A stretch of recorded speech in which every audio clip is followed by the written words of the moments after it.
70. As the ocean remains ever still, even though waters constantly flow into it, so the sage of steady intelligence remains at peace in spite of the constant flow of desire. So the ocean is always still, even all the rivers. Of course, there's storms and stuff, but from the point of view of a huge ocean, it's relatively still, right? But all the rivers of the ocean are flowing into it. So in the same way, the mind of a yogi, the desires are arising in the mind, but the yogi is not moved by them, ignores them, right? A yogi is walking down the high street and sees a chocolate shop, sees an ice cream shop, and the senses recognize, oh, that's a chocolate shop. So memory comes up, a chocolate, and it has pleasant associations.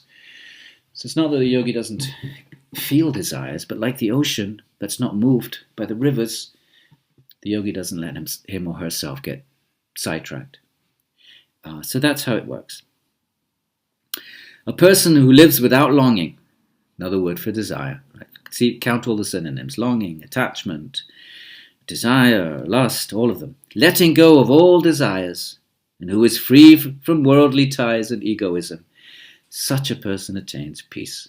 Okay, so if we're interested in attaining a peaceful mind, contentment, satisfaction, right? All of these things that we perhaps sometimes we realize we lack. That we lack happiness, we lack contentment. How do we get it? Well, Krishna's saying, give up your desires. If we keep clinging to them, we keep clinging to the sources of our misery. Then what do? Whine and cry and get depressed. 72. O Partha, such is the divine life. This is the divine life. Brahmi sthiti. This is the state of Brahman, the Sanskrit says. You can look over the page, by the way, because it gives, if you have a look at the Sanskrit from time to time, if you want to see how this translator's translating words. One who achieves this state is no longer deluded about who am I? What's the goal of life? And, most important, at the time of death, attains union with Brahman, which we know is the goal of Vedanta. Okay?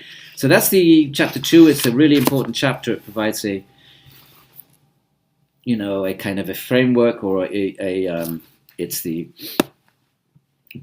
groundwork for the rest of the text. Let's keep going, because we don't have that much time for the Gita.